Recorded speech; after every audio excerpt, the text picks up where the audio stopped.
Salamu alaikum mutanen Middlebelt, salamu alaikum mutanen Hausawa, na gaishe ku dukanku ko ta yana da kake yanzu, na gaishe ku. Abunda muke yi, kun san abunda muke yi. If you know are familiar of what we are doing, the title is simple. Hausawa kuzo ku join ESN.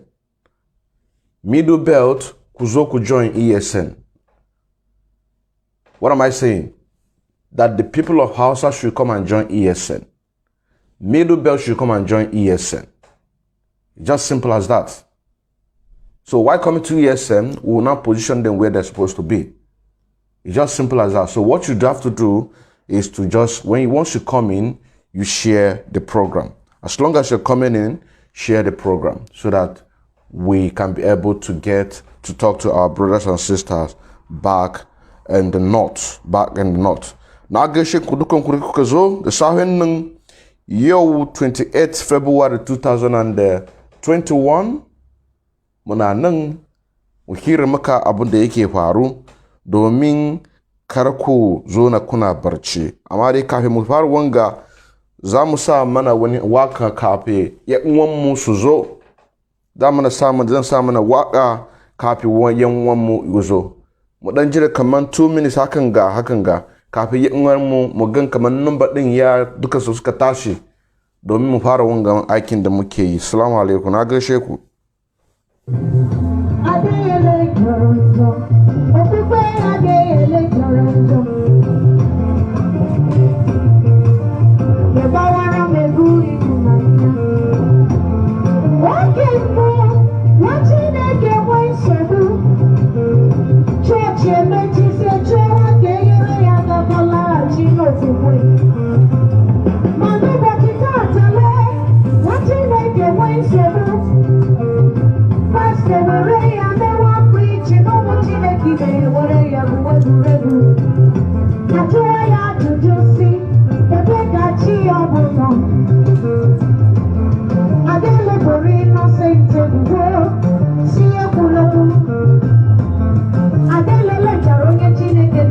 Please share this program. Let us get a reasonable number so that we can be able to talk to our brothers. Share it in any platform that you are so that we can get enough numbers.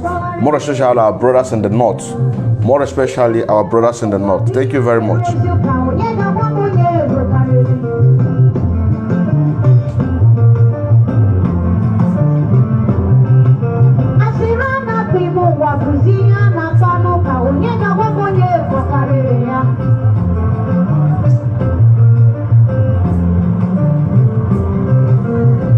Da Allah ka shiga yanzu ka share wangan program din nan. In ka gani yanzu nan ni ina share program din domin mu samu mutane da yawa da su duba wanga abunga. Ni ina share wangan program yanzu nan. Saboda haka in ka shiga ka share wanga program ko ta platform da kake da shi yanzu nan ka share dukansu domin su san abin da yake faru. Once you are coming in, share the program. Keep sharing the program. Marisha brothers in the north, I am doing mine right now. Thank you very much.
Thank you very much. Keep on sharing the program. Let us get a reasonable number.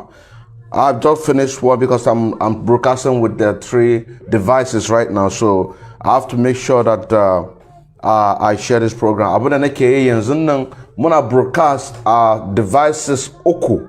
Devices uku. Ka gane ko? Devices uku na muke broadcast din yana shi yanzu nan. Ina so da ka shiga ka yi share wangan program din nan domin yan uwanmu da suke a Hausawa, angon Hausawa ko kuma angon TV ko kuma ko ta ina a cikin Plateau State ko kuma Jos ko kuma Southern Kaduna ka hada su wangan program nan domin su samu wangan program dan Allah dan Annabi. Dan Allah dan Annabi. What am I trying to say? You've already understand what I'm trying to say. Thank you very much.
Okay, I've been able to share only one, but the rest of the devices did not allow me to share on this program. So you have to do the other parts.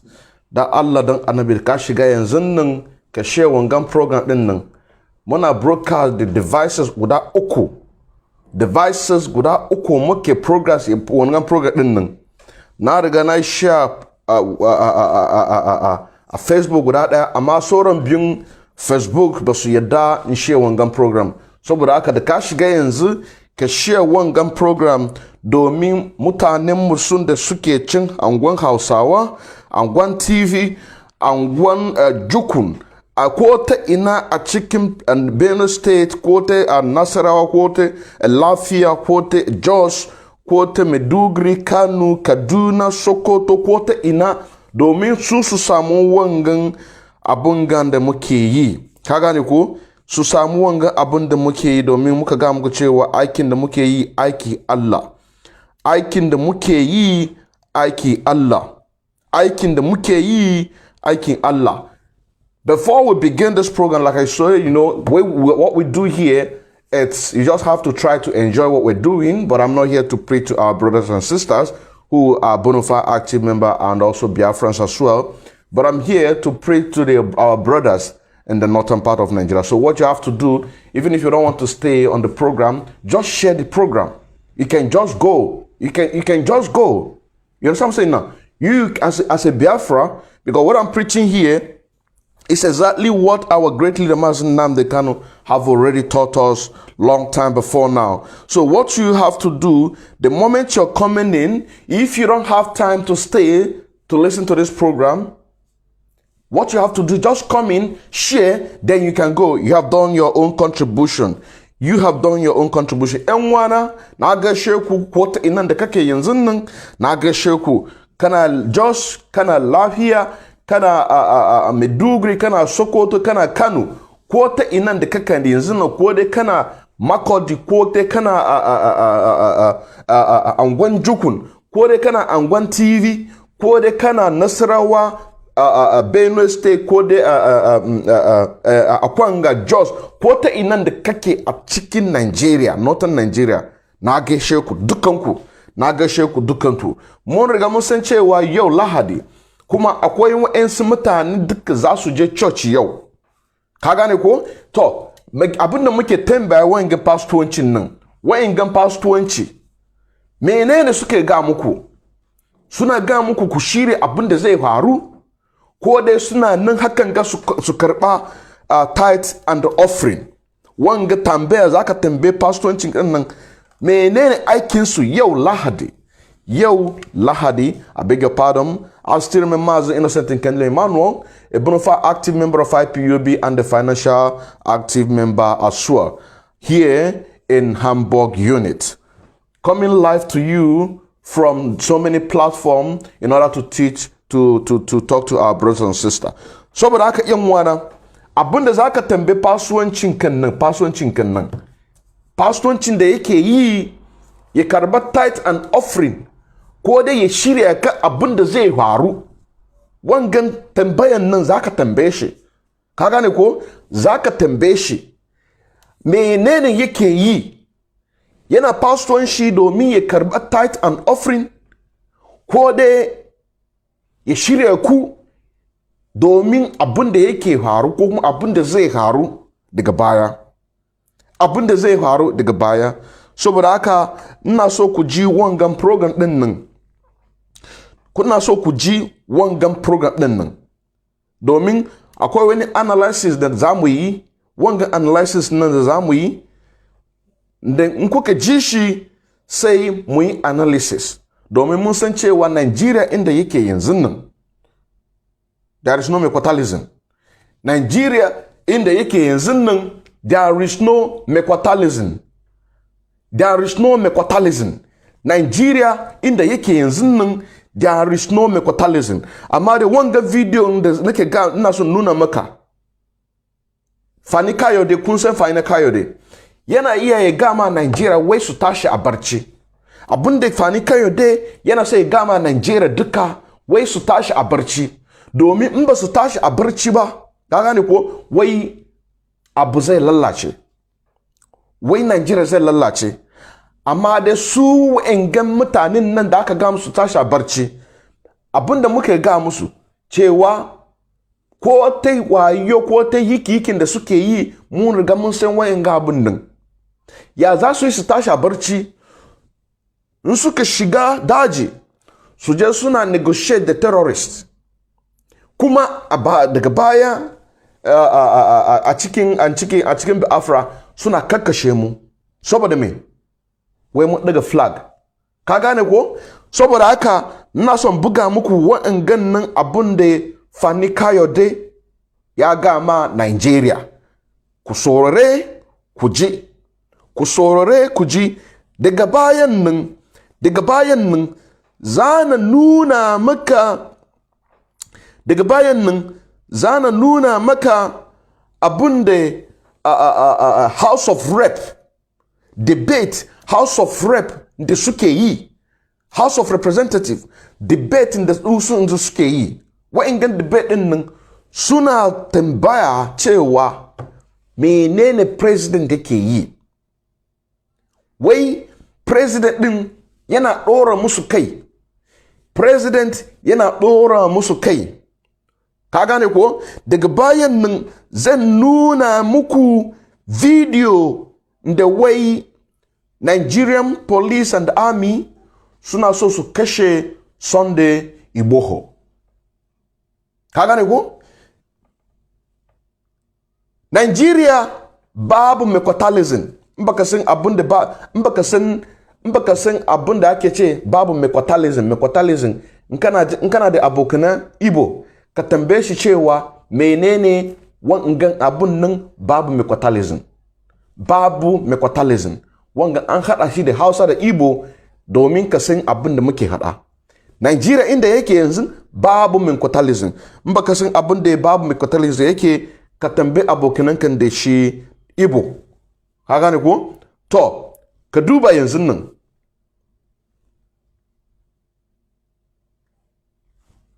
Na zuwa.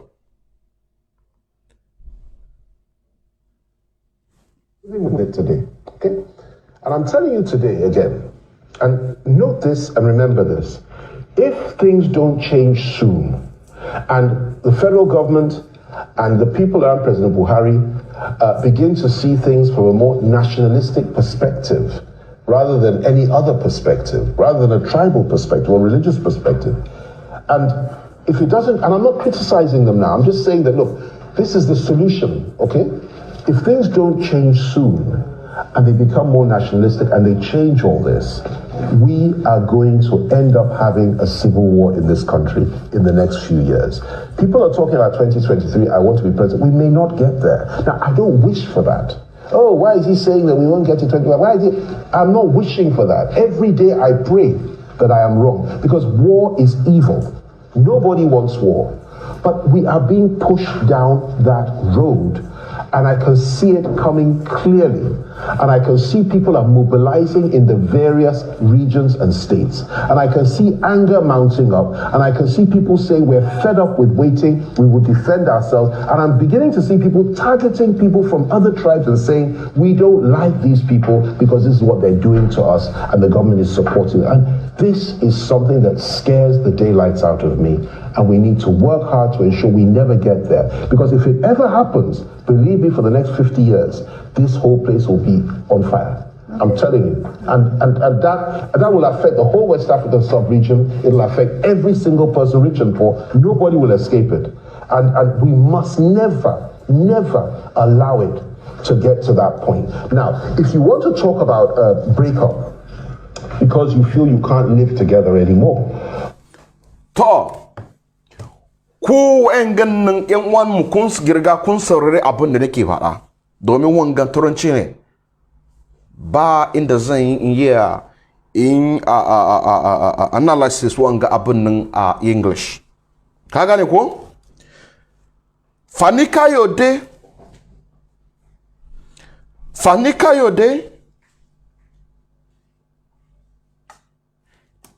ya ce wai change yana magana change Fanika Yode yana magana change amma dai abinda yake faru yanzu nan kagan change a cikin Nigeria abinda yake faru yanzu nan yaka ce wai abinda yake faru wai in federal government ba su change din tactics din nasu wai abu zai faru mun riga mun san cewa abu ya riga yana faruwa kun gane ko abu ya riga yana faruwa ba inda za su ga mana cewa suna negotiate the bandits in the north while killing the Biafrans in the east, negotiating with bandits in the north while killing Oduduwa in the west, because they say Fulani people, they must go.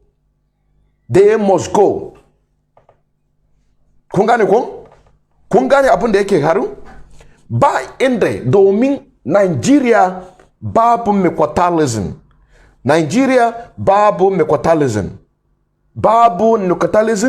Saboda haka ba inda za su yi nationality babu inda za su iya su beli tribalism. Kaji gummi ya ce wai abunde bandit suke yi wai tribal war. Gummi ya ce wai abunde Nigeria bandit suke yi a cikin Nigeria wai tribal war. Wanga abunde gummi ya ce. To Fanika Yode yana ga mana cewa wai mu bari tribalism, wai mu kawo nationality domin a samu change. Kun gane ko? Domin a samu menene? A samu change.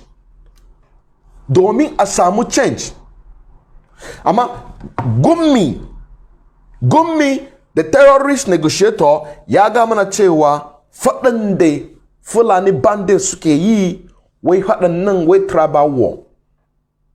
To mai gida na Fanika Yode kana ji wangan abin da nake faɗa yanzu nan kasancewa babu inda Nigeria za su ce tactics na babu inda domin abin da suke yi suna so su sa kowa da kowa ya zama musulminci.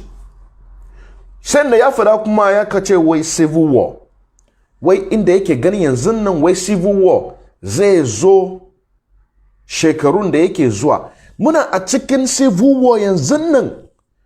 Ba ku gan abin da ya faru a Imo State? A cikin Imo State Olu, ba ku gan abin da ya faru? In ba ku ji ba, dan kuka ji cewa wanga abin nan labari, ba labari ba ne. Gaskiya, da Allah in kana zo yanzu ka dinga share wangan program nan domin mutanenmu a cikin Hausawa, a cikin Maiduguri su samu wangan program.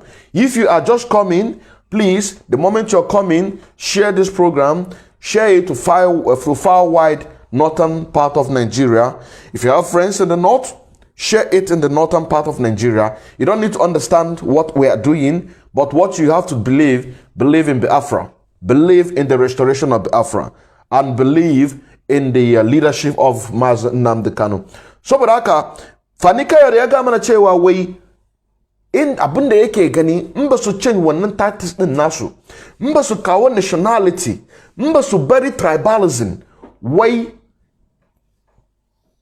shekaru da zuwa wai yana gan civil war. Amma mun ga musu cewa yanzu nan kuma shin nan kuma Fanika ya san cewa yanzu nan muna cikin second civil war of second genocide against Biafrans. Yanzu nan a Imo State. Yanzu nan a Imo State. Ku dukkan ku kun gan jirgin sama. Kun gan jirgin sama da yazo yana buga bombi, yana buga bindigodi saboda me? Saboda mu muka samu ESN a cikin Hausawa, a cikin Northern Nigeria suna da Hijbab. A cikin Northern Nigeria suna da fiye da bakwai terrorist group. Bakwai fiye da terrorist group. Banda wangan bakwai terrorist group na suna da regional police. Suka ce wai sunan shi Hijbab. Kun gane ko? Suka ce wai sunan shi Hijbab. To, da ka shiga Oduduwa, kana ji ko? Da ka shiga Oduduwa suna da Amotekun. Babu wanda ya je ya kakkashe su. Babu wanda ya je ya kakkashe su. Ka gane ko? Sannan da muka samu ESN, sai Nigerian president suka turo jirgin sama su zo suna bombaye. Sannan na tambaye ku, pastor din nakun nan yana ga muku abin da za ku yi domin mun nan da Afran na mu ne obstacle din nasu. Mu ne muke tare musu hanya. Ka gane ko? Mu ne stumbling block. Su suna jin tsoron mu. Nigeria suna jin tsoro ESN. Nigeria suna jin tsoro IPOB. Nigeria suna jin tsoro. Da kai ga musu cewa kai dan IPOB, wallahi tallahi suna jin tsoronka. Muka ga muka cewa ku tashi a barci ku zo ku shiga ESN. Domin abinda mai gidan namu ya ce wai zai faru a Northern Nigeria, abinda ya faru a Yemen, abinda ya faru a Syria, abinda ya faru a Somalia, wai wa'angan abin nan da ya faru a garin nan ukun nan wai zai replicate a Northern Nigeria. Amma in baka so wa'angan na yaru, menene zaka yi? Zaka zo ka shiga ESN. Fanika yau da yaka ce wai yana gan civil war daga baya. Daga gaba wai yana gan civil war. Ta muna ga mu cewa yanzu nan muna a cikin civil war. Ka gane ko? Sannan kuma yaka ce wai yana gan mobilization of arms.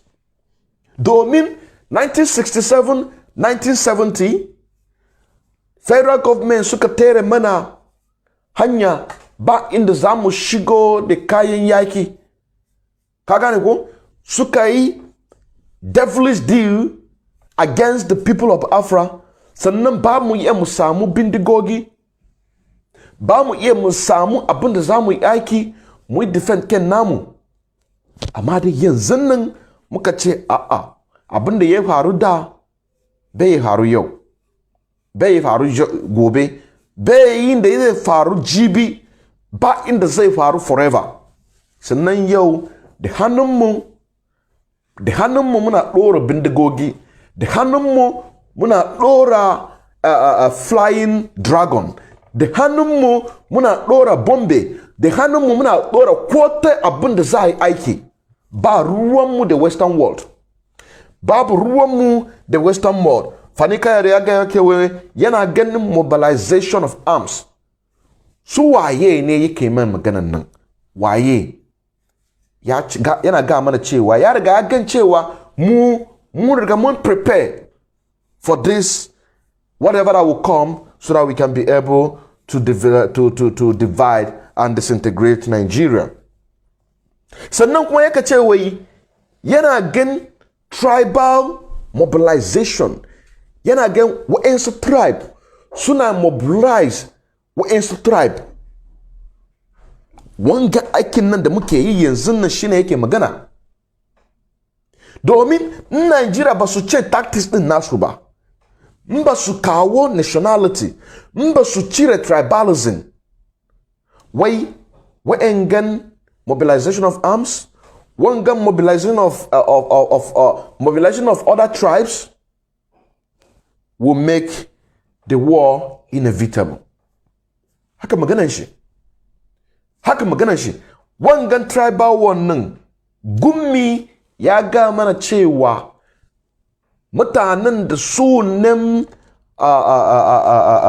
sunan bandits, Fulani herdsmen, Fulani terrorists da suka kashe shi, wangan revenge. Wangan maganan shi kenan. Revenge, tribal war. Tribal war. To, mu ci gaba. I don't need to analyze to you. If you are listening, share the program. If you don't understand, just share the program. Just what you have to do, share the program. Let's continue. Let us continue. Something entirely different. You could talk about it. There's nothing illegal. There's nothing wrong with that. There's nothing. In fact, it's actually vogue these days to say, look, self-determination. And we're interested in leaving the Federation. But even if that's the path you want to take, let it be done peacefully, not with violence. Let it be negotiated, not with violence, but with words. My fear is the way things are going. People are beginning to talk about this. People feel strongly about breaking off. Nobody's talking about it. After a while, somebody will get up and say, listen, we're going to break off by force. We're going to go. And that will enter another dimension, probably a war.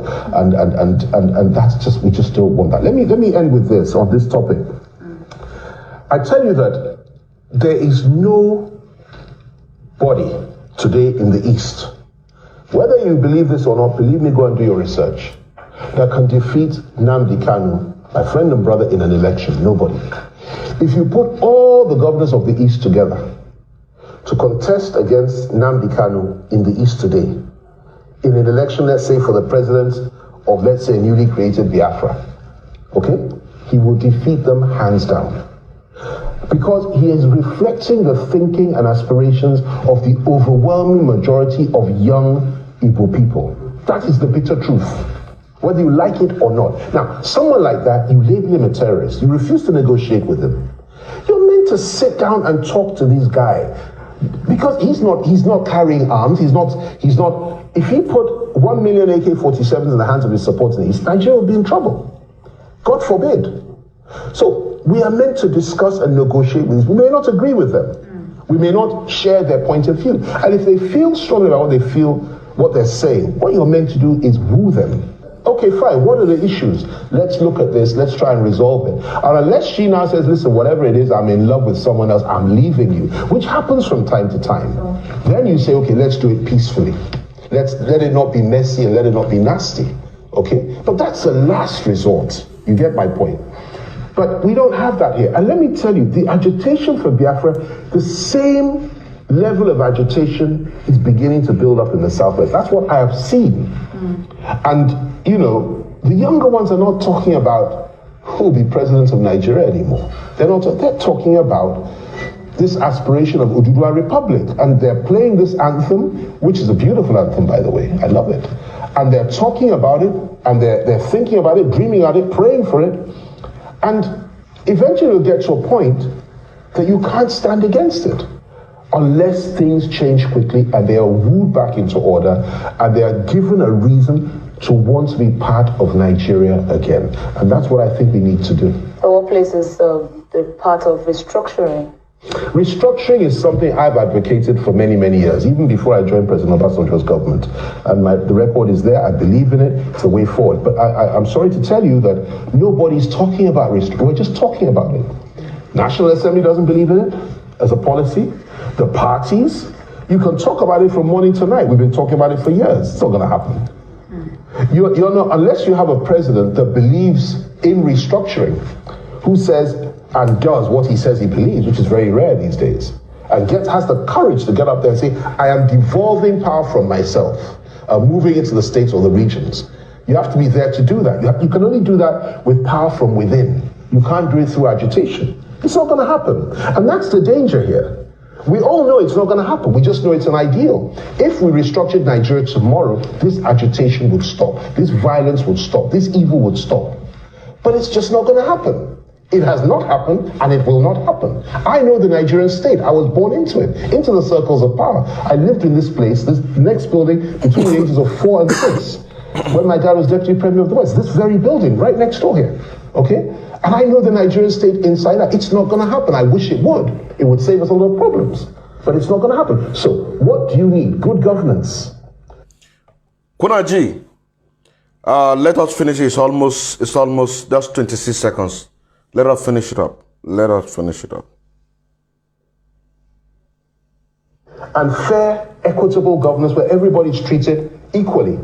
And opportunities arise for everybody, and there's no violence, no ethnic killings, and so on and so forth. That's what you need to do. But we don't have that today. So what's the result?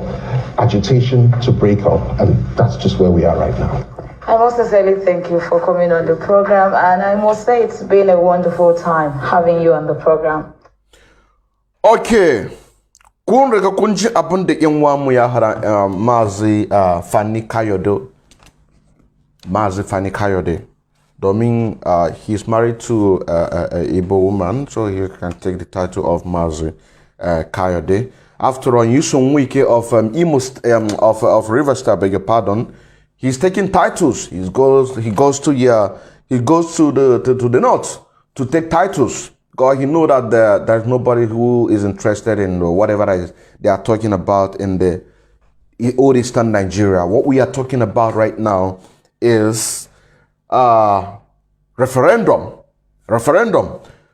So, if you're just coming right now, please, brothers and sisters, I urge you to share this program. Once you just come in, share this program. I still remember as Innocent and Kendall Emmanuel, a bona fide active member of IPOB and a financial active member as well. We are here discussing about the restoration of Afra. We are here educating our brothers and sisters in the north. Because as you can see, our brothers in the west, which is the Yorubas, they are waking up. Who did that? It is we, IPOB, we made it happen. That's what I'm saying now. If you see any little of changes in the damnable Zoloku Republic of Nigeria today, it is because of what the hard work that the IPOB have put in place. That is why that you see changes that is going on. So we are also doing the same thing to our brothers in the north. You heard Mazi Fani Kayode saying that he have seen mobilization of other ethnic group mobilizing other ethnic group. You understand what I'm saying now? You have seen so many times when great Mazi Nnamdi can always say that the waking of the Yoruba people will give us Biafra. That's what I'm saying now. Will give us the total disintegration of Nigeria. You have heard our great Mazi Nnamdi can say that, and this is what is happening. You have heard him from Fani Kayode. Now, menene megida namu ne Mazi Fani Kayode yake fara? Yaka ce yanzu nan abinda kowa yake so is self-determination and referendum. Ya ga mana cewa babu laifi a cikin self-determination, a cikin referendum.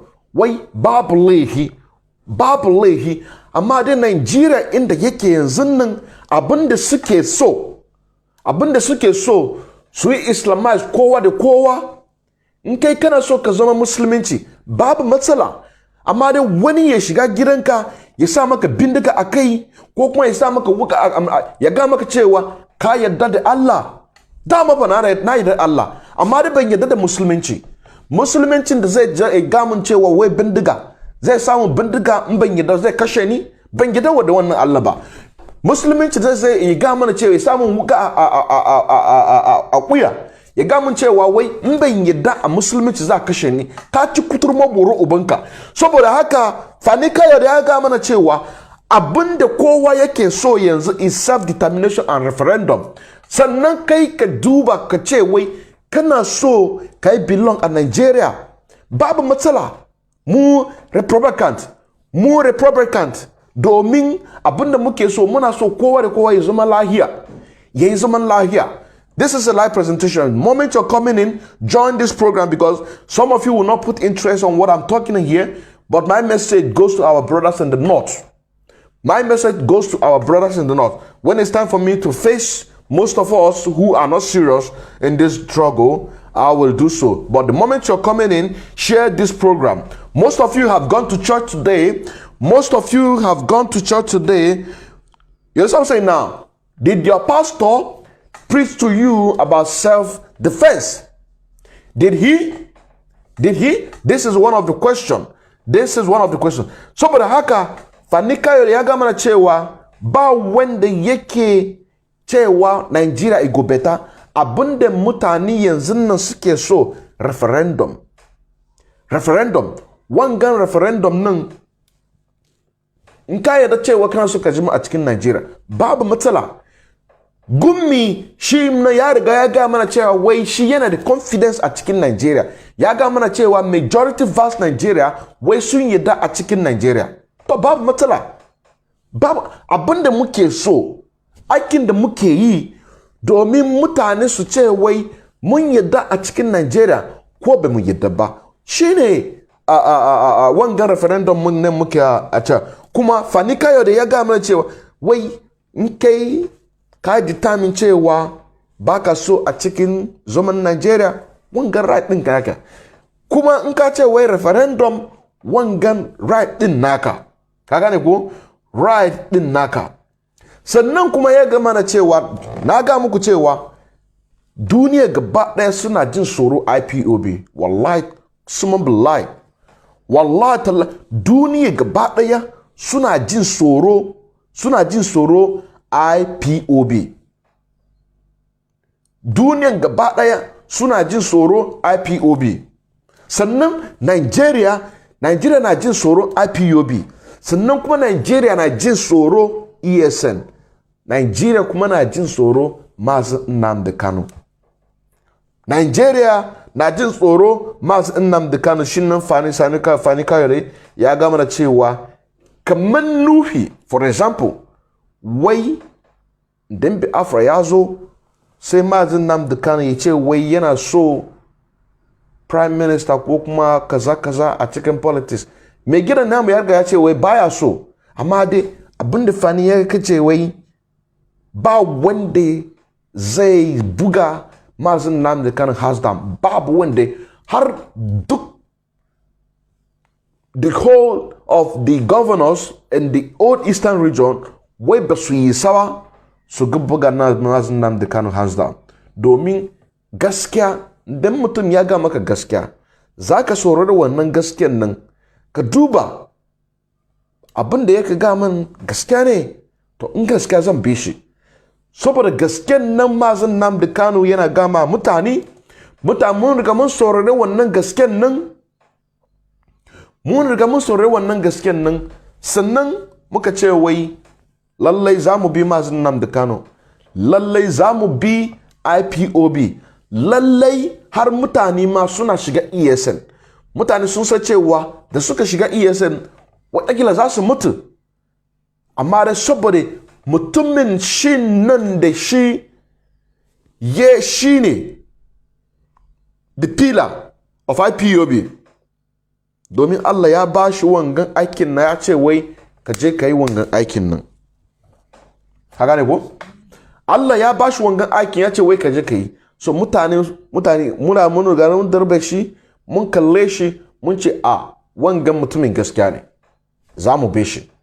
Ya ga mana cewa yana so ko ta ina a Nigeria a samu lockdown, sit at home, kowa da kowa zai obey wanga order din nan. Ya ce wai mutumin nan idan ya kace ya gama cewa duka duniyan nan wai duk ku sit at home, ku sit at home, za a kore ku. Mutumin nan ya ga mana cewa dukkan mun da muke a diaspora wai muka sit at home a nuhi, amma da bare ga mana haka ba, domin aikin da muke yi muna aiki, muna samu kuɗi domin mu yi support the struggle of the Biafra. Ka gane ko? Domin mu yi support the struggle of the Biafra. Lokacin da zaka san cewa abin da muke faɗa maka gaskiya ne, lokacin da Biafra zai zo, zaka ga miliyon mutane ko ta ina a duniyan nan za su bar kasa wento abin wurin da suke, za su dawo a cikin Biafra. Sannan zaka san cewa mutane suna ji abin da muke faɗa. Mutane suna ji abin da muke haɗa. Sannan daga baya kuma ya ga mana cewa wai mutane Yarbawa wai sun riga sun tashi a barci. Mutane Yarbawa sun riga sun tashi a barci. Ba wani da yake a cikin Yarbawa yanzu nan da yana da interest a president. Interest din nasu Oduduwa. Sun riga sun tashi a barci. To mutanen nan sun riga sun tashi a barci. Ba wanda a cikin Yarbawan da suna da interest a president. Babu. Duk interest din nasu yanzu nan su samu Oduduwa Republic. Shi ne maganan nan da ya ce wai yana ganin wa'ansu tribe mobilizing other tribes. Wanga maganan shi. Ka gane ko? Domin IPOB mun riga mun tashi westerners from Barci. Ka gane ko? Mun riga mun tashi su from Barci daga Barci. Shi ne yasa sune waga yanzu suna magana cewa abinda muke so Oduduwa, abinda muke so Oduduwa. Sannan kuma matan nan ta ka tambaye ta wai ya restructuring, ya za da restructuring. Sannan kuma ya gamu cewa ba wanda shi yana da interest a cikin restructuring. Fani Kayode ya ga musu cewa babu wanda yana da interest a cikin restructuring na Nigeria. Domin tambayan da muke tambaye ku tambaye su, idan suka maku magana wangan restructuring nan, idan suka muku wangan magana restructuring nan, abinda za ku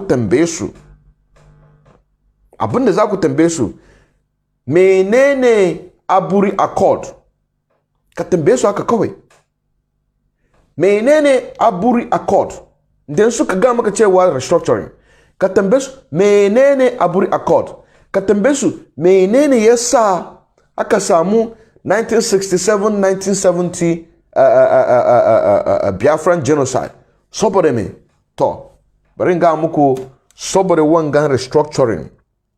Ojukwu ya ga musu cewa yana so kowa da kowa ya dawo a regional restructuring, police regional restructuring, komi da komi restructuring, komin da kake so, ko za ka buga law a yarenka. In kai ɗin Hausawa, za ka buga law ɗinka a Hausawa. In kai ɗin Kanuri, za ka buga wanga law ɗinka a Kanuri.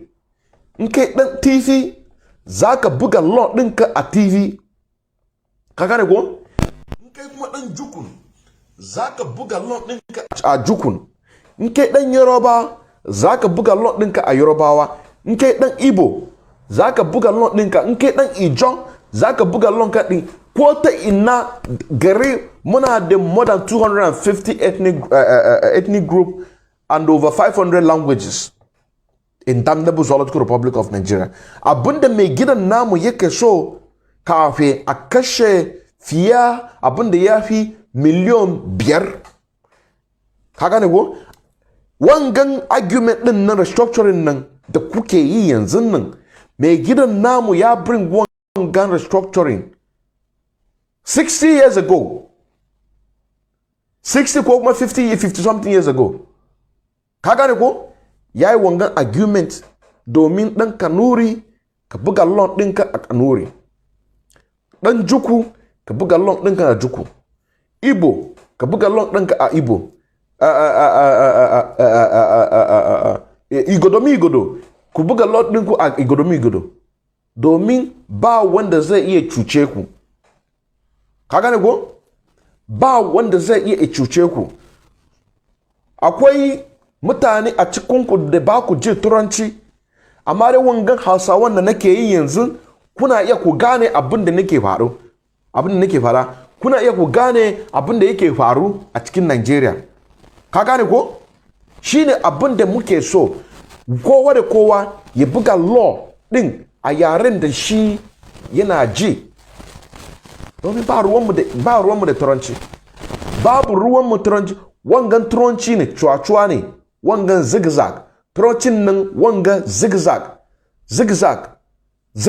Wanga turancin, wanga ba yaren mu bane. Ka gane ko? Shine Fani Kayare yana ga matan nan da take mishi interview.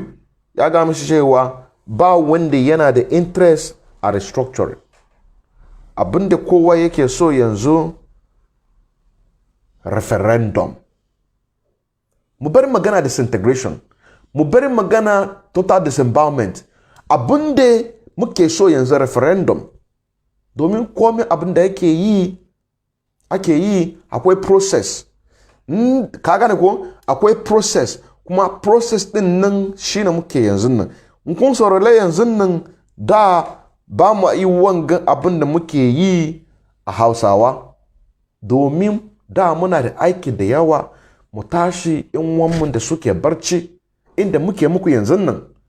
Inda muke muku yanzu nan da aikin da muke yi domin mu tada yan wanmu da suke barci. Yanzu fiye 99.9% yan wanmu sun riga sun tashi a barci. Abinda ya rage wa'engan political elite sune sun rage, amma 99.9% mun riga mun tashi a barci. Yanzu da aka yi referendum muka samu 99.9% suka ce wai ba ma so Nigeria. To menene za ba mu Biafra ko ba ka ba? In ka samu 99.9% a cikin Yorubawa da suke so wai suna so Oduduwa, bara ba su Oduduwa bane. In kuka samu 99.9% a cikin mutanen Hausawa ko Kanuri, bara ba su Republic of Hausa. Idan kuka gani, kuka shiga a cikin Middle Belt, ku gani 99.9% da suka ce wai ba su so Nigeria, wai suna so Middle Belt to be independent. Ai za ba su ai. Saboda haka abinda muke yi wa'engan gradual process. Please share this program. Share this program the moment you're coming in. Make sure you share this program because people are coming in, people are going. You might not understand what we're doing. You might understand what we're doing, beg your pardon, but the language is a strange thing for you. Most of us do understand the language that we're speaking, but what we're doing here is to talk to our brothers and sisters in the north, Middle Belt, so for them to be able to wake up from the sleep. Because we have done so in the Yoruba land, and they are now beginning to wake up to speak the truth. We are also doing so to the Hausa land. We are also doing so to the Hausa land. Saboda haka mai gida mama na babana na gashe ku kunda kuka zo yanzu nan kuka share wannan program din nan ku tare maman ku tare baban ku ga musu cewa da Allah zaka zo wa'angan program nan maganar Allah kenan maganar Allah Fani Kayode ya ga mana cewa wai da ana nuhi da aka nuhi akan ga aka samu wai president da shi ne ya yadda asali governmenti wai shi wangan government nan president nan wai zai restructuring ba wanda inda za a sa shi a cikin Nigeria inda yake yanzu nan da wangan 1999 constitution ko dai kai world best of whatever da ka samu a mahadum ko kuma a karatun da kai ko kuma a university da wangan 1999 constitution da wani mutumin da aka ce Abdulsalami Abubakar shi ya rubuta wangan constitution babu inda wanga president din nan shi zai function viable babu inda shi wangan president zai function viable kuma ba ma so restructuring domin mun riga muka ce wai abinda muke so is referendum. So thank you very much, my brothers and sisters. We are live and direct, and the whole world is bearing us witness. This is a live presentation from me, Master Innocent Nkendele Emmanuel, a bona fide active member of IPOB and a financial member as well. We are trying to analyze what Fani Kayode has said in his speech with one of the interview that he have. He's talking about change, that Nigeria should change. And we're asking them, how can Nigeria change while in the north, people are being pampered? Terrorists are being pampered like a baby, while in the east, why people who are clamoring for self-determination are being killed.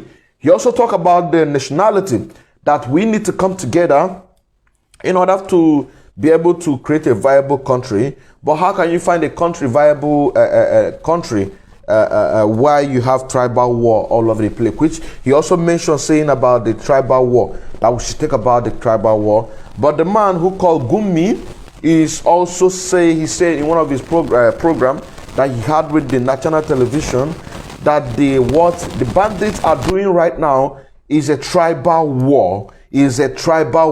So there's no way they're going to forget about tribal war. There's no way they're going to forget about the Islamization agenda, because Murtala Muhammad has sworn to dip the Quran into the Atlantic Ocean. Now the question is, when they dip the Quran in the Atlantic Ocean, that is to say that we are all going to die. So we better defend this sovereignty and die for something than to die for nothing. You also talk about the civil war that is coming in a few years, but we are here to let our leader, Fani Kayode, Mazi Fani Kayode, to also know that what happened last week last week or last 2 weeks in Imo State in Olu, fighter jets who came to Olu in order to destroy ESN, but unfortunately they met what they are looking for. And also the same week or the few days after, a plane crash with a train crash at Abuja, filled with military. The question is, where are they going? That is the question that we must have in mind. You don't need to ask them those questions. Where are they going with the army military filled up in a fighter jet? So there's nothing like a war coming in a few years' time. War is already here. What we are doing is for you to support ESN. If you don't believe the ideology of IPOB, but you believe in the restoration of Biafra, whatever group that you find yourself, you believe in, whatever thing that you're doing, but you believe in the restoration of Biafra, you must support ESN. Fani Kayode also talked about the mobilization of arms, that he's seen a lot of mobilization of arms. Yeah, we're not hiding it. Because what happened to us in 1967, 1970 is not going to replicate again. That is why we learn from the past. Sometimes we need to visit the past in order to make the present a bright future. So the blockage that was introduced by Awolowo, we said this time around, it is not going to be our portion. It is not going to be our portion. This is a live presentation today, the 28th of February 2021. I still remember as Innocent Kendley Emmanuel, a bona fide active member of IPOB and a financial active member as well. If you have not shared this program, I urge you to share this program. Share it to our brothers in the north. Share it to our brothers in the north. Share it into our brothers in the north. The message is simply means Hausawa Kuzoku join ESN. Middle Belt Kuzoku join ESN. Meaning they should come and join ESN. That is People's Revolution Army. Because there's a platform created for them to participate. And you can also hear one of the programs that our leader Mazen Nandukam made a few days time. He said when people were asking from the coastal region, there are some people who were asking that ESN should come and protect their life and property. But what our leader said, the response, he don't want the scenario in a sense or the story that to say that Igbos have come to dominate.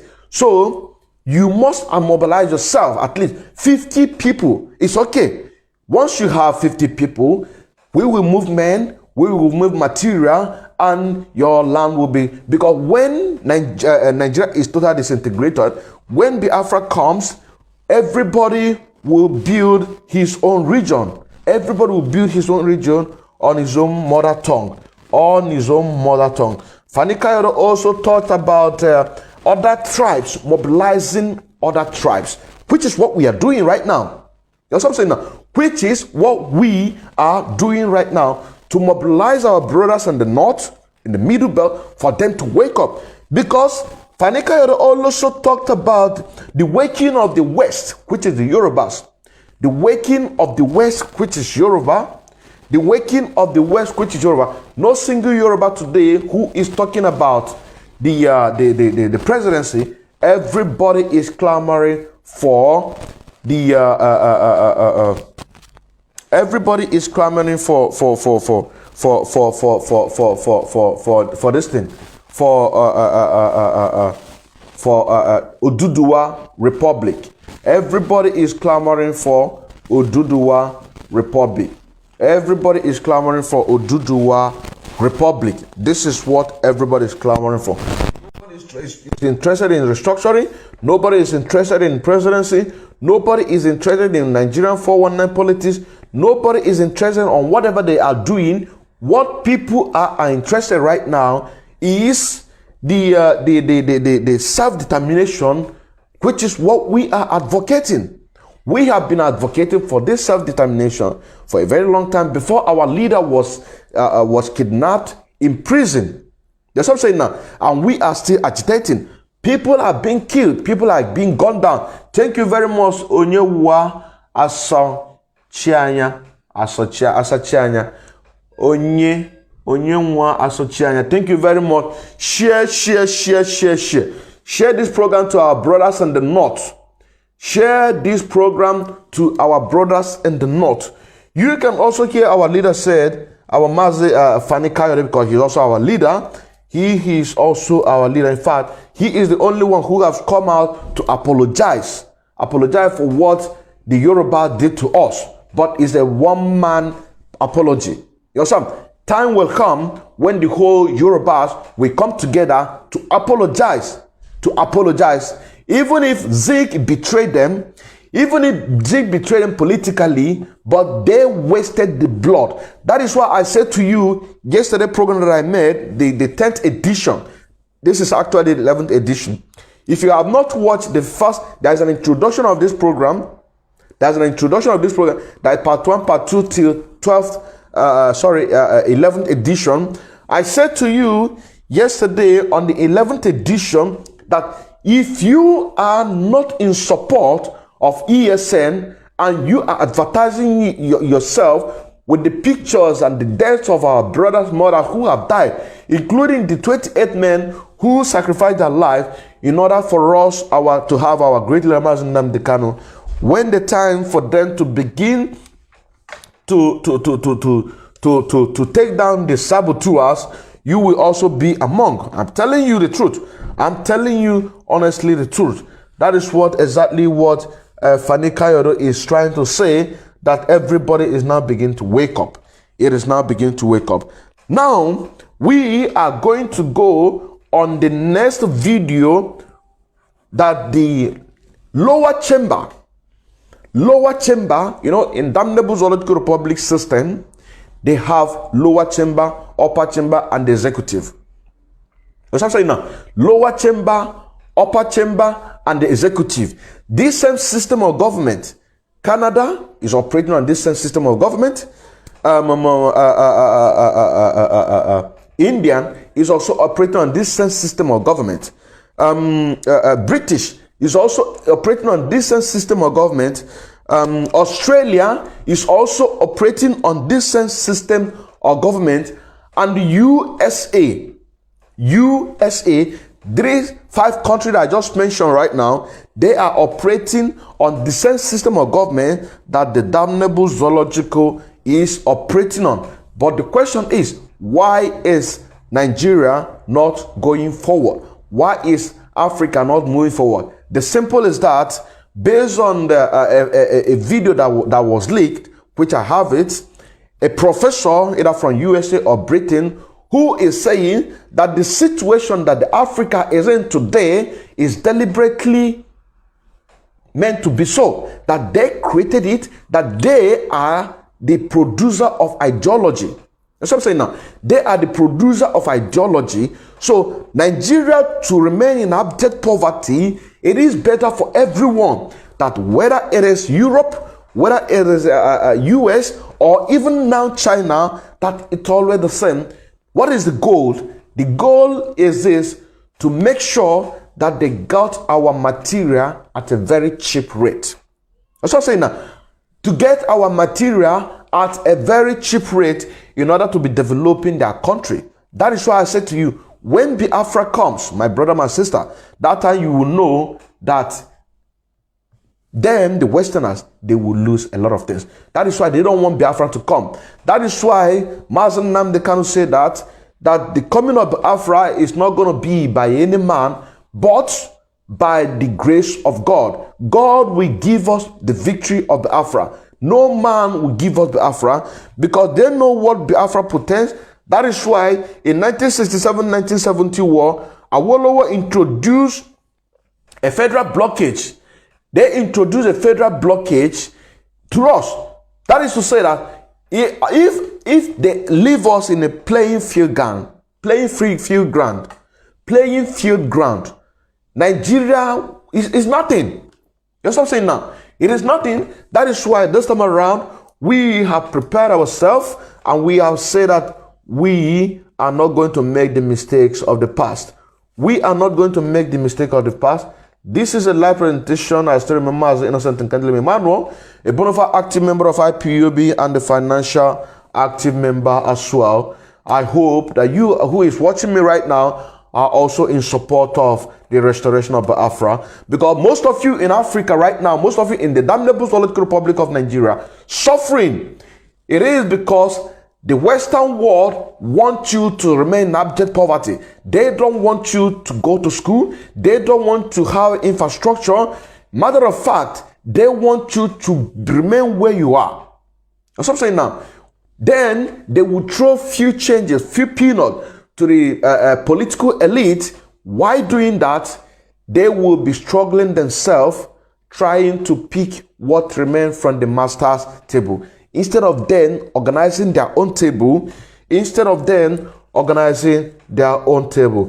is a live presentation today, the 28th of February 2021. I still remember the Innocent and Kendall Emmanuel coming to you live from here, my platform, and we welcome you. Once you come in, don't just enjoy the program. Make sure you share this program to our brothers in the north. Share this program in our brother. If you have a brother, if you have siblings who are in the north, I urge you to make sure that you share this program. You have gone to church today. I believe, thank you very much, good afternoon. I believe that your pastor taught you in a sense that you have to prepare yourself in the future, what is to come. Because today is Sunday. Today is Sunday. The program, the worship, and the ceremony that we did yesterday, if it were to be all this mega church, what you will see flying on the screen is put your tithe and offering. But you can see how we have been able to worship God in truth and honesty. You have seen how we've been able to worship God in truth and honesty. I hope your pastor gave you the teachings, the backup that you must defend yourself. So, like I said, Nigerian government is operating on the same system government that Australia is operating, India is operating, USA, Canada, and British. But Nigeria is not going forward. Africa is not going forward because the political structure, the economic structure, the global institution, even the economy that they taught us in school, it's all designed for. Thank you very much. Watching from Plateau Just. Thank you very much. I would like you to be the first to call me. What is your name? What is your name? Whoa. Thank you very much. Onyenwosu Asachianya. I would like you to be the first to call me. I would like you to be the first to call me. I would like you to be the first to call me. Watching from Plateau State, Jos. Thank you very much. Thank you very much. I appreciate that. I appreciate that. So like I said, the system, the cosmic system that Nigeria is operating, others are going forward, but Nigeria is going backward. Africa general is going backward. Now, to build up more to concern what our Mazi Fani Kayode said on his changes, nationality, removal of tribalism, the coming of war in the next few years, but war is here right now. The mobilization of arms is here right now.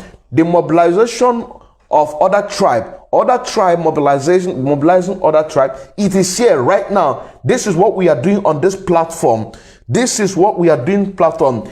The determination of self-determination and referendum, which is what we are agitating, that nobody can defeat our great leader Mazen Nnamdi Kanu if it comes to an election when Biafran come, which is just a fallacy, because it's just a statement that the waking of the Southwest, which is the Yoruba, that nobody is talking about the restructuring, and the president cannot operate on the 1999 Constitution.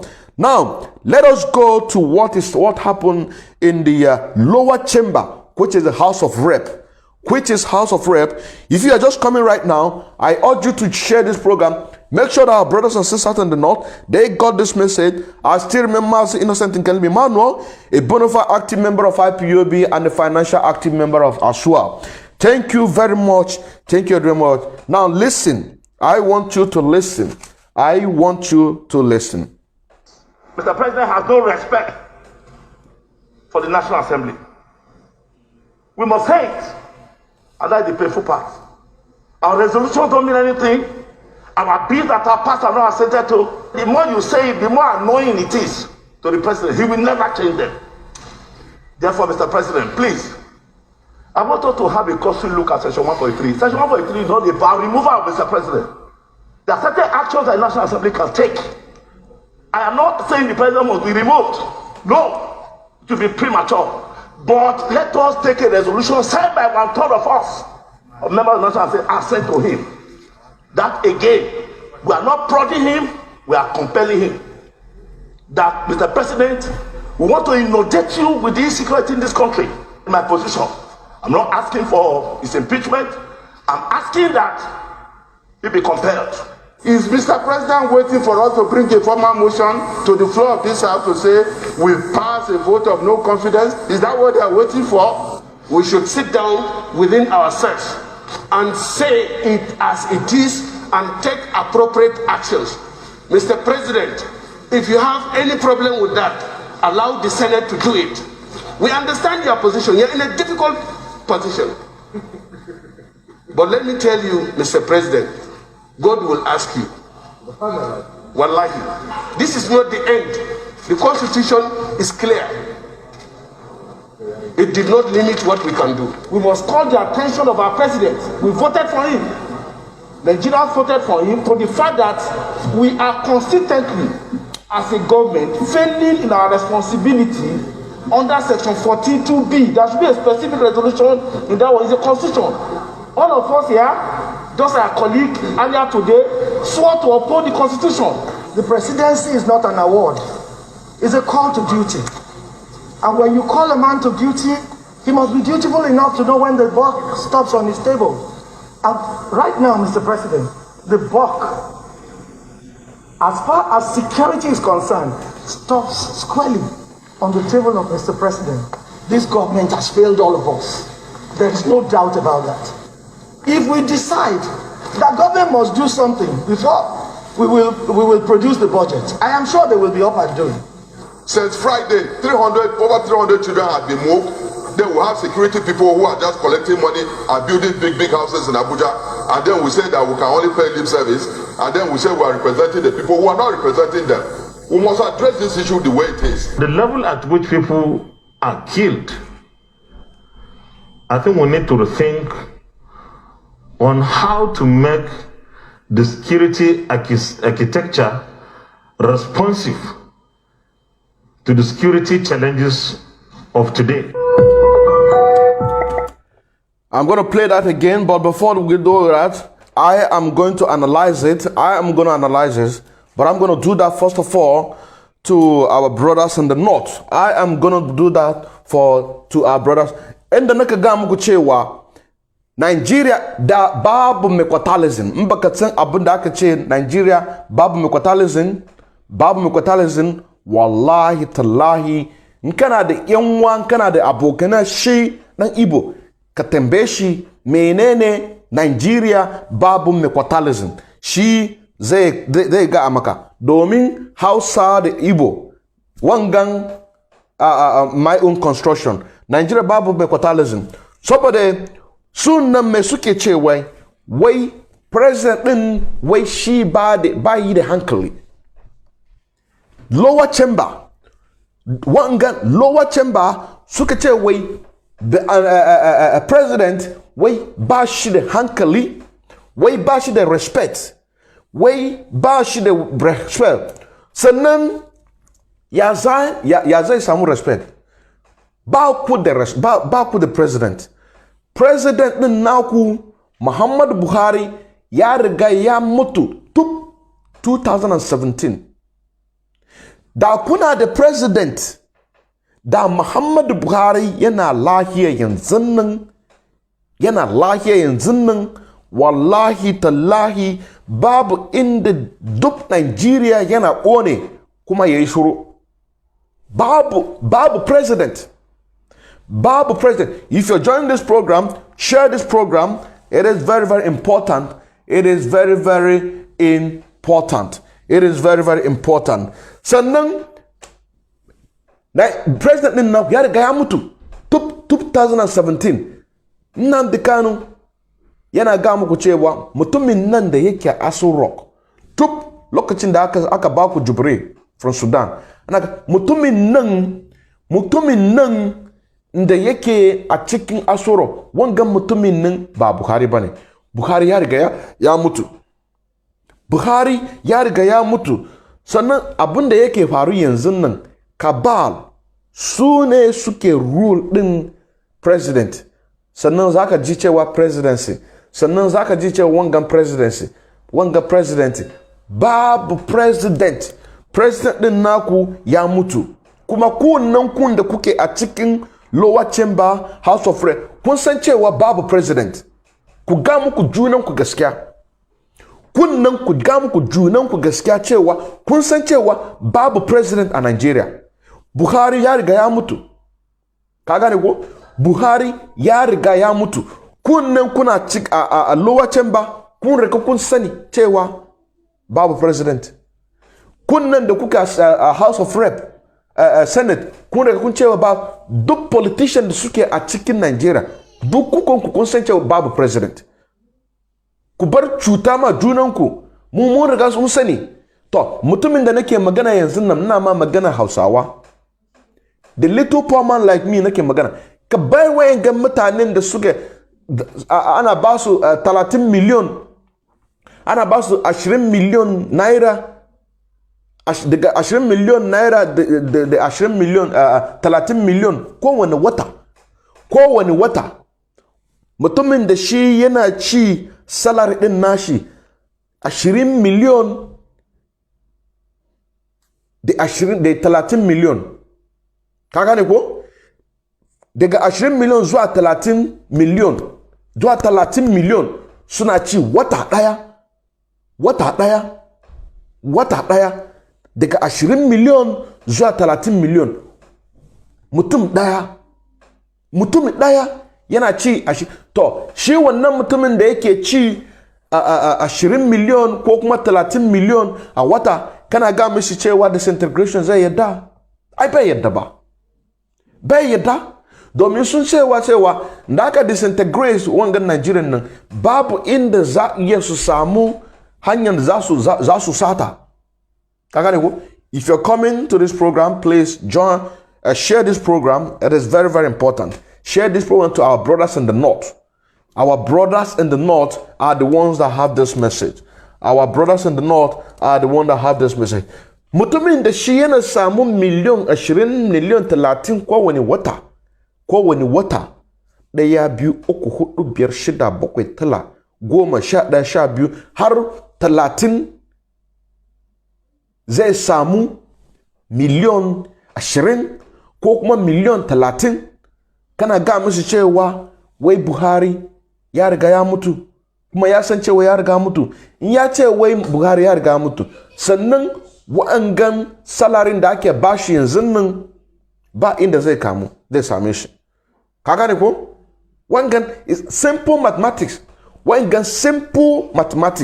Mutumin da shi nan yake ci miliyan 20, miliyan 30 kowane wata. Ba ma magana cewa travel allowance, medical allowance, motor allowance, health allowance, wa'angan salary kawai. Salary din nashi ba ma maganan allowances. Salary din nashi yana samu miliyan 20, miliyan 30. Menene yasa zaka ga musu cewa wangan mutumin nan ya mutu, kuma ya san cewa wannan maganin ya mutu nan? Sai da aka yana kalle ka zai gama cewa na yadda cewa sai baba wai ya mutu. To wangan 30 miliyan ko kuma 20 miliyan da nake karbar yanzu, wane ne zai bani? Watakila ma bayan da aka samu Republic of Duduwa, Middle Belt, Hausawa, mu dukkan mu za tura mu shiga a cikin jail, a cikin cell, ko kuma a yi track din namu a Criminal Court of Justice. Za mu zo a ciki.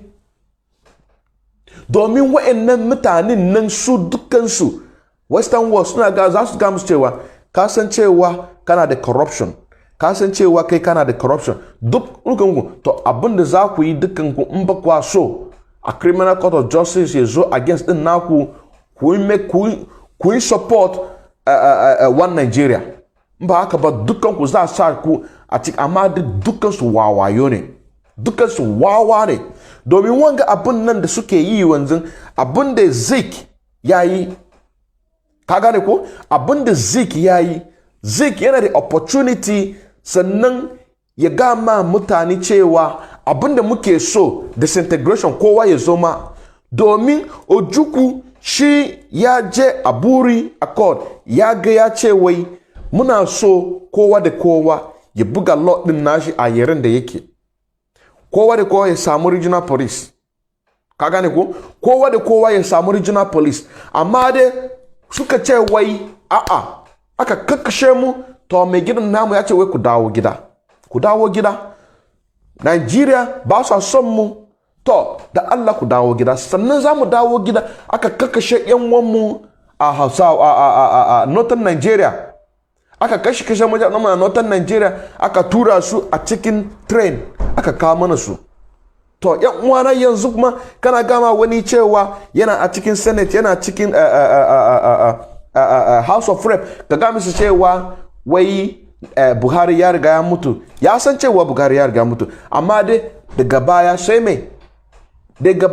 mai babu inda zai saurare ka, babu inda zai saurare, domin wangan 20 million nan da shi nan yake samu, wangan 30 million nan da yake samu kowane wata salary, ba mu magana allowances, ba mu magana health allowances, kuma dukansu in ba su da lafiya za a ɗauka su a jecin abroad.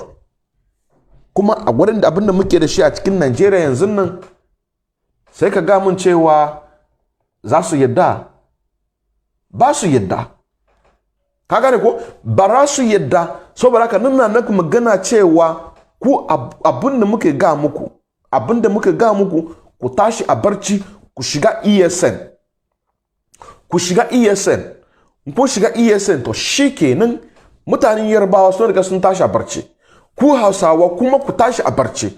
Mun san cewa yanzu kuna yi wa'insu abubuwan yanzu nan, kun gane ko kuna saurare mu, kuna ji abin da muke fara, amma yanzu ku tada dushenku, in kun tada dushenku tashi, ku tada dushenku ku tashi. Suka ce wai House of Reps suka ce wai president wai baya saurare su, wai yana ɗora musu kai, ka gane ko yana ɗora musu kai, yana ɗora musu kunni, meaning to say the president don't respect them, they don't respect them.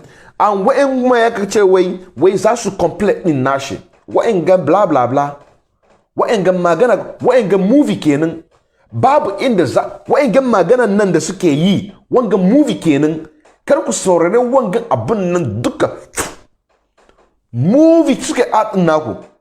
Domin ya zaka ce mun wai mai gidan naku, ainihin mai gidan naku nan, president naku, ana ga muku cewa kunnin shi haka ya sa face mask, wani kunni akan nashi face mask ya ja kunnin shi haka, ka gane ko sai ka gan anan kuma zaka gan rami, wani program da ya zai hakan zaka gan rami hakan ga, kamar yanzu nan da ina da rami haka ba mutu sanyi bane. Kana ga mutan wayan ga House of Rep ba su ji ko ba su gani, suna gani. Ko kuma lokacin da saraki lokacin da yake kalle shi hakan ga, wayan gan kallon nan da yake kalle shi kasancewa a'a wangan ba sai ba bane, waye ne wangan mutumin nan. Maganan nan mazin nam da Kano shin ne yake cewa wai mutumin nan ya riga ya mutu, sai saraki yaka kalle shi hakan ga, ba ku gan shi bane dan wana. To kar ku sarare wayangan maganan nan da suke yi, irin maganan gummi shi nan yake yi. Gummi zai zo a public social media yana magana cewa kamar shi sent, ka gane ko yana magana, amma dai in zai ma mutumin nasu magana a yaren da za su ji a Hausawa, yana ga musu cewa mutanen da suke wannan barbanci wai suna so su fada a cikinsu, wai sojojin nan wai su ba musulunci ba ne.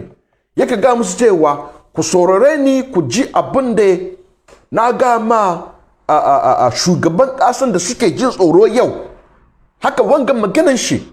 Amma da in zai ma kowa da kowa a Nigeria su ji abin da wanga state managed interview zai dinga arrange din statement din nashi, yana arrange din statement din nashi, shine abin da yake faru a wanga House of Rep.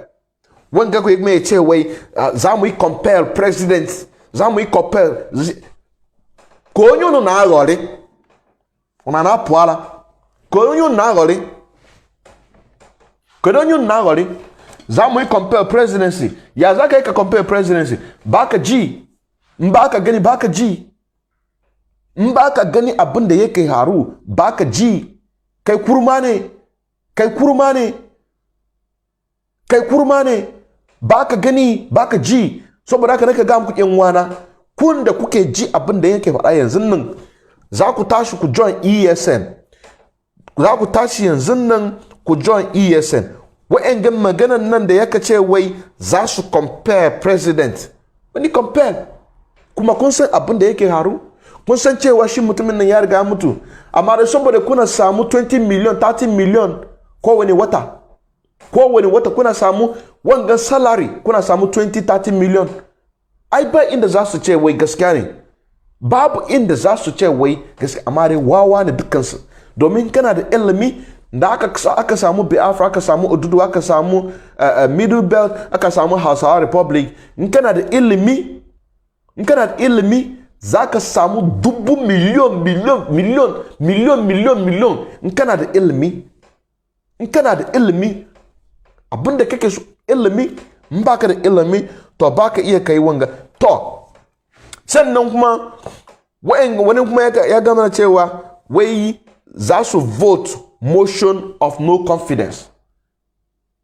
Wa'en stage manage wanga garagara, wanga garagara kenan. Wai za su vote motion of no confidence. House of Representative, amma da wanga House of Representative su waye ne suka control din House of Representative? Su waye ne executive?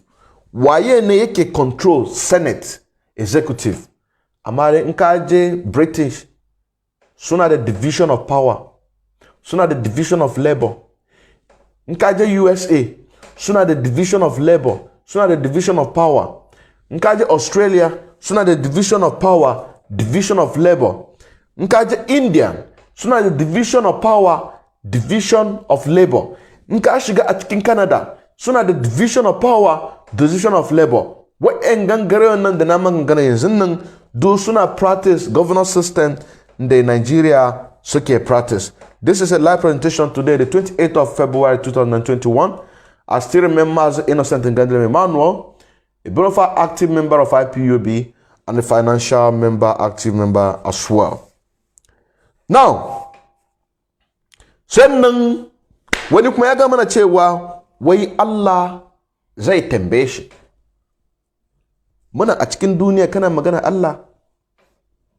Allah ya riga ba mu komi da komi, ya ce mu sallare komi da komi, mu harka abin da yake muke so ya zana, kuma yanzu kana ga mana cewa wai Allah zai tambaye. Muna a cikin duniya, muna shan wahala. Wani wahalan da zai fi abin da muke sha yanzu nan, ka shiga lungu-lungu, kana gan almajiri duk kota lungu suna roƙo da kwano. Suna roƙo da kwano. Saka kamun cewa Allah, kuma ga yara yanzu suna shan wahala daga shekara uku ko kuma daga shekara biyar, a ce man daga shekara biyar. Daga shekara 5 zuwa 10-20 zuwa 14.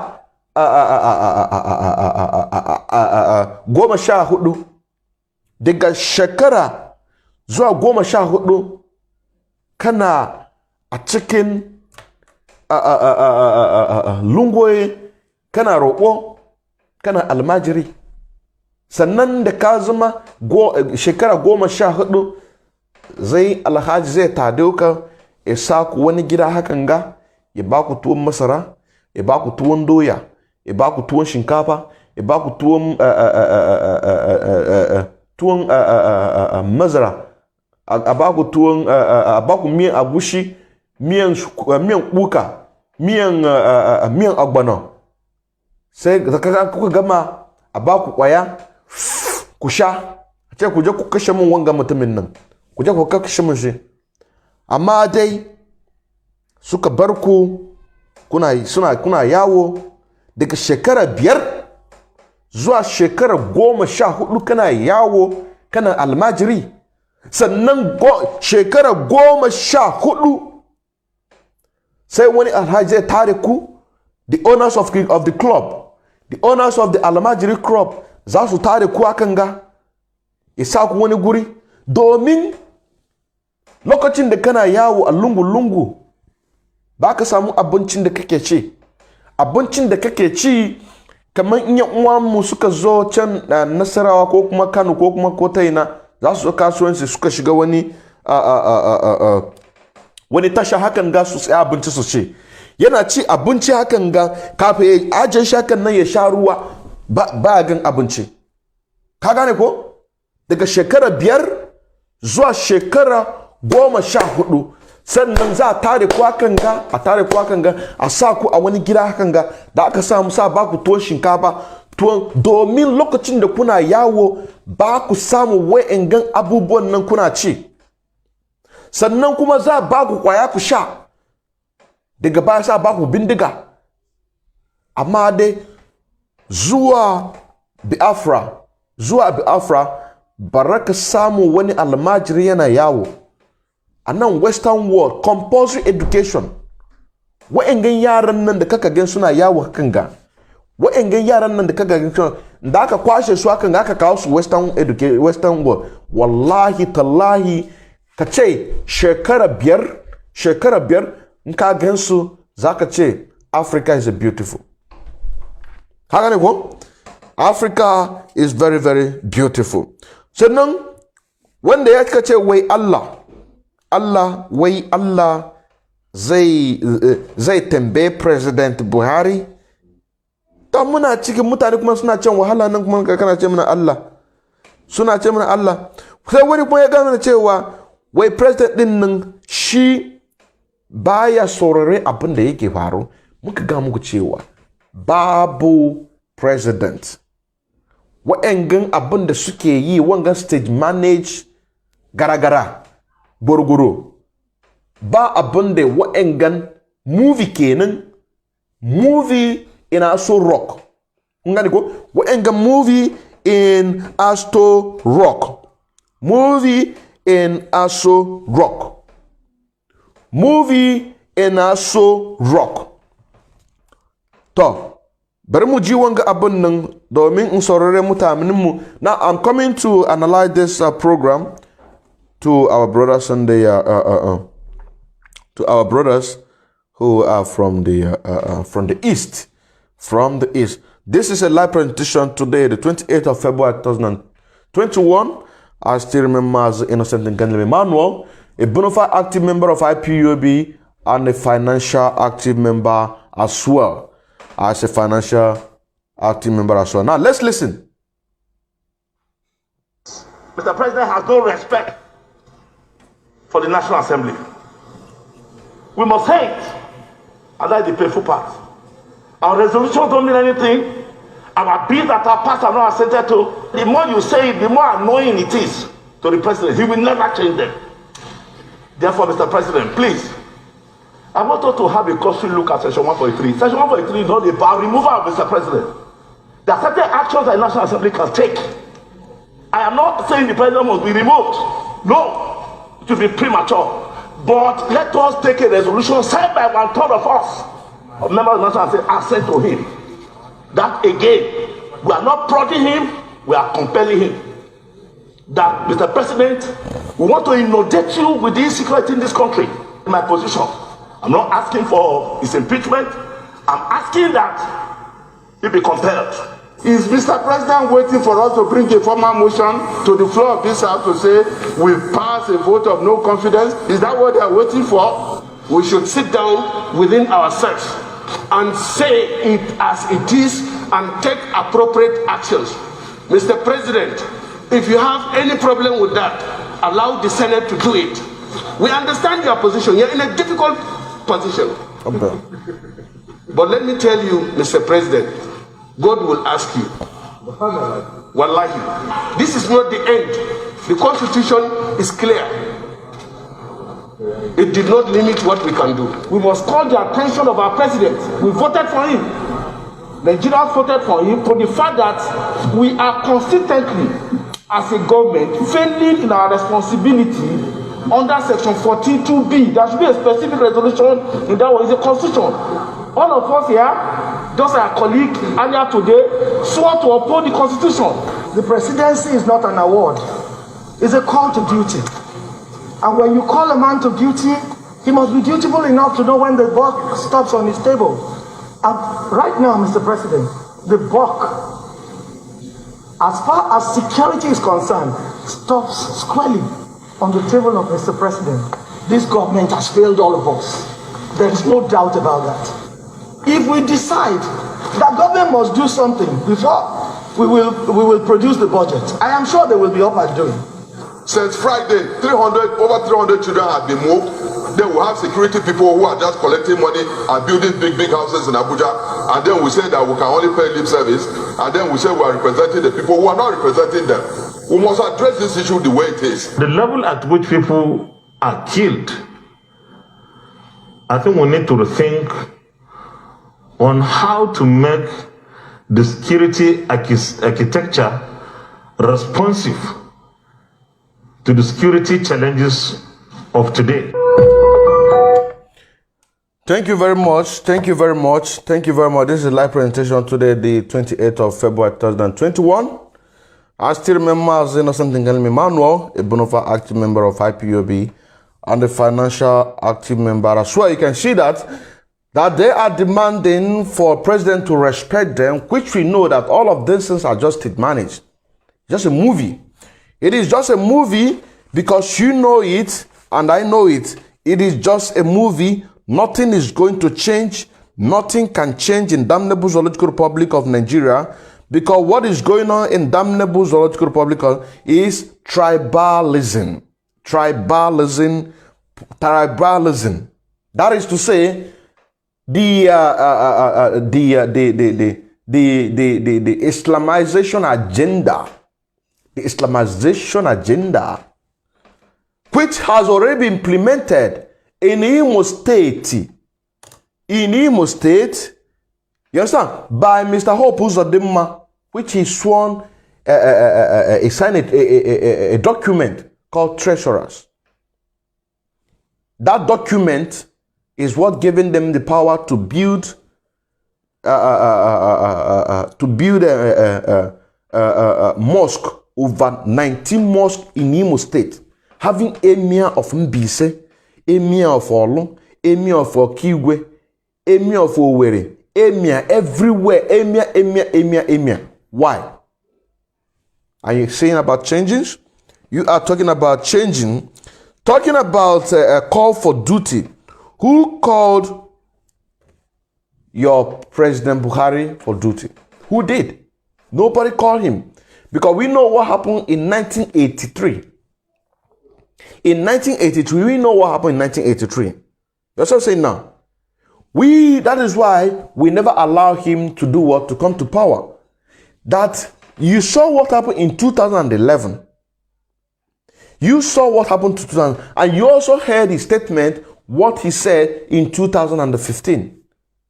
You also know what he said in 2015. That if what happened in 2019, monkeys and bamboo will be soaked in blood. Monkey and bamboos will be soaked. So who called him for duty, saying that the presidency is not a ceremony, is a call for duty? Who called him for duty? Who called? Nigeria is a fraud. Nigeria is a fraud. So Section 14(2)(b) cannot do anything. All of you swore an oath of allegiance. That's an oath that the military who are leaving the military to join the People's Revolution, they are also leaving those services in order to save their life. So, like I said, if you want to speak for the people, you have to look upon our one of our great leaders, Senator Enyinia Abaribe. And as a preacher, pastor, because today is Sunday, I believe that your pastor taught you or a backup or give you a backup that provide and say that you have to defend yourself. It's in the scripture. It is in the scripture. This is the same thing that Prophet Isa Ilbabu is preaching. A pastor, a man of God from the north, Mr. Isa Ilbabu. This is what your pastor, today is Sunday. Today is Sunday. Did your pastor preach against the injustice that is going on? Or is he there only to collect your tithes and the offering? Is he there to collect your tithe and offering. So, motion of no confidence, that they want to vote a motion of no confidence.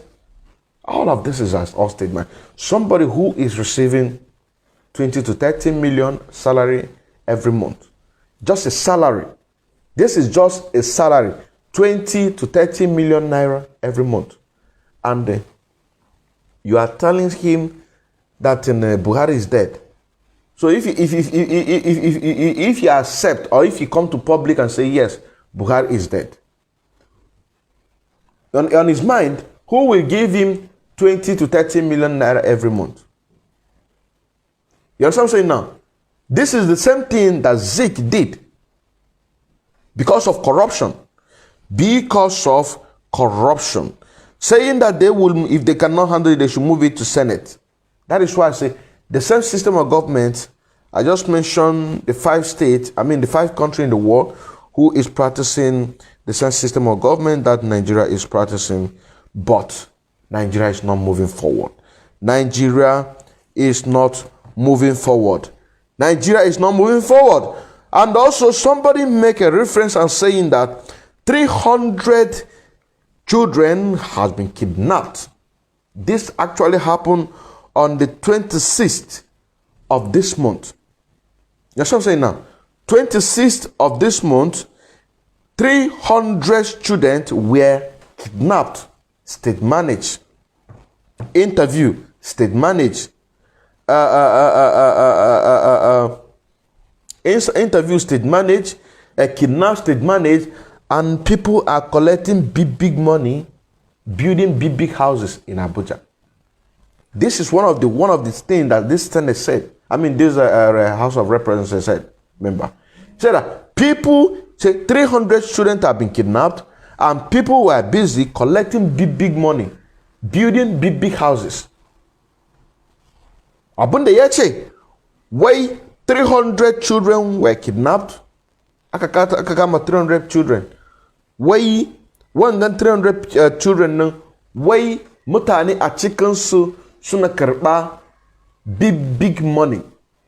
Big money. Why suna karba big money. So now, basu da wani interest cewa Buhari ya riga ya mutu ko bai mutu ba, babu ruwansu. Sannan da suna samu 20-30 million naira every month on salary, wanga ba ma magana health allowance. Abunda suke magana, muke magana salary. To saka zaka ga mu cewa ya cire abun nan da yake bashi abinci, ya cire abun da yake bashi abinci. Kwanakin bayan nan police, army suka zo wai suna so su kashe Sunday Igboho. Suna so su kashe shi. Amma da Yarbawan da su za su dinga gode mana, suna gode ma Mazin Namdekan, suna gode ma IPOB, domin mban da mu ba su iya su tashi a barci. Shi ne muka ga muku cewa kuma ku tashi a barci, ku duba ku gani.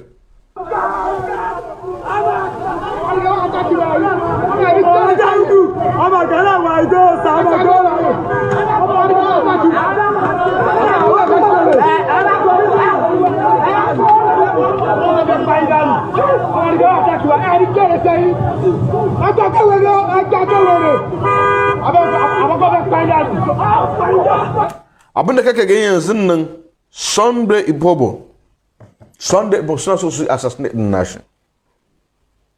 Amma dai yanzu nan duk za ku tashi a barci, kowa da kowa, har mu ma, har kuma, har Yarbawa, har ma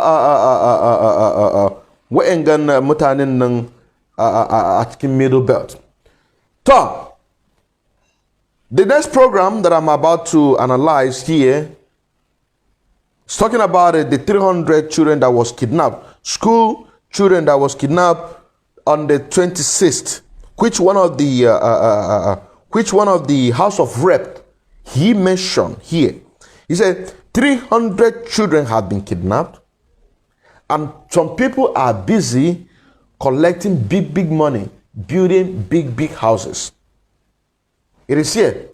On the 26th, which is 2 days ago, aka kidnap 300 children. 300 children that aka kidnap. Please, if you're just coming, share this program. Lucy Obi, have you shared this program? Ekene Daniel, have you shared this program? Let me acknowledge each and every one of you. Bele Ukonowa, have you shared this program? Donna Amade, have you shared this program? Mwa for Christian, have you shared this program? Victor Efe, Mwachuku, have you shared this program? Jonathan Ndukwe, have you shared this program? Inter Afra Land, of course, I know you have shared that program.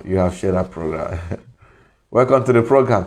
Zach Philomon, have you shared it? I hope that each and every one of you who is watching this program have shared this program. Emmanuel Akabueze, have you shared this program? Tampofe, have you? Sharing this program is to share it to the north.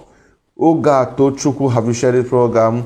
Wanya CJ Ohanya, have you shared the program? Okay, Chuku Lazarus, have you shared this program? Hillary Ezreoha, have you shared this program? Jachuku Chibueze, have you shared this program? One you see, only open biko share program, wherever you're watching from, share this program. Now, on the 26th of this February 2021, kidnapped that would one of the Senate is, the House of Reps talking about that the people are collecting big money, building big houses, building big houses. Say, and the Gumi is parading himself, deceiving himself in the social media platform, channel television, and the rest of them, why they went on the behind gathering enough money to make sure that they acquire enough weapon. You know what I'm saying now? To make sure that they gather enough money not to acquire enough weapon to come and they kill each and every one of us. But that will not happen. Sunshine Wambe, have you shared this program? Patrice Onwumere, have you shared this program? Emeke Ze, have you shared this program? Good news, Fura, have you shared this program? Please share this program to the far north so that we can be able to talk to our brothers. Ugoto Chuku, thank you very much. Thank you very much for sharing that program. Host a watch party, Abia Godwin James. Have you, Cristo Brazil? Have you shared this program? The more Charles Njoko, have you shared it? Welcome to the program, Bele Ukonowa. Thank you very much, each and every one of you who is watching. So, on the 26th of February 2021, a state kidnapped was staged. Now, let me read it. Daily Nigerians update. Bandit kidnapped over 300 schoolgirls in another main school abduction in Zamfara. Ibrahim Ramallah, 1 hour ago. When the news was sent, it was 1 hour ago. Now, armed bandit attacked government girls secondary school. Armed bandit attacked government girls secondary school, Jangabe, in Talata Mafara, local government of area of Zamfara state, kidnapping hundreds of schoolgirls. Now they're going where the money is. You know, we value women a lot. So this is means to say that this is more money. Wa'yan kidnapping nan da mutumin nan ya magana a can a representative yaka ce wai shekaran jiya yau 28 yau daɗin yau 28 shekaran jiya 26 suka kidnap 300 girls kuma a House of Rep wani kuma yayi magana yaka ce wai an kidnap 300 girls kuma wayansu suna karɓa babban kuɗaye babu inda za su magana cewa kaza yana haru a Nigeria. Yaka ce wai bandit suka kidnap mata school girls in another mass school abduction in Zamfara. Ibrahim Ramalan. Sannan yaka ce wai wa'yangan bandit nan wai suka attack government secondary school Jangebe in Jangebe in Talata Mafara local government area wanda yake ciki a Zamfara state. Wai wanga kidnap din nan wai suka fi abin da ya fi 300. Abin da ya fi 300. Wai ka ce wai wangan abin nan yana faru barely weekin da ya wuce. You know what I'm saying now? This is coming barely a week after an abduction of dozens of schoolboys in Kagara, Niger State, which the one that took place when this man who went there to negotiate with them. Witnesses said the bandits stormed the Zamfara school located on the outskirts Kwana Bagare around 1 to 1:40 a.m. after breaking the gate. 1:40 a.m. after breaking the gate. Initial report had about the figures of the missing students at 300, but source in the school said the number of the abducted students is about 500. Kana ji ba su iya su gamu gaske abin da yake faru. Suka zo da sassafe karfe 1:40 da safe a wanga school din nan da yake a Zamfara. Suka kwashe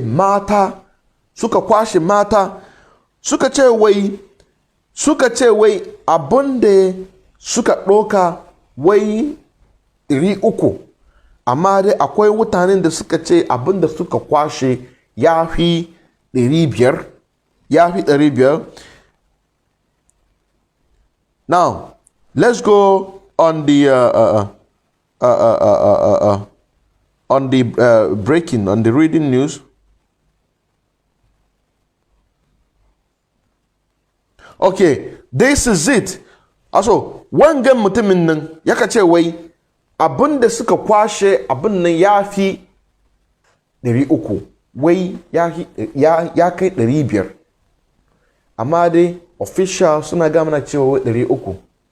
Amma dai ainihin abin da suka kwa ya fi 500, kuma lokacin da suka zo wai wajen karfe 1:40 da safe. Shekaran jiya, barely a week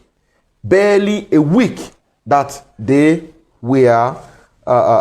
came and kidnapped boys in the Niger State. Thank you very much for joining this program. I still remember as Innocent Nganlem Emmanuel, a bona fide active member of IPOB and also a financial active member as well. Thank you very much. Share this program. What you must do, do it. What you must do in order to support the restoration of Biafra, do it. Do it because we are winning. Thank you.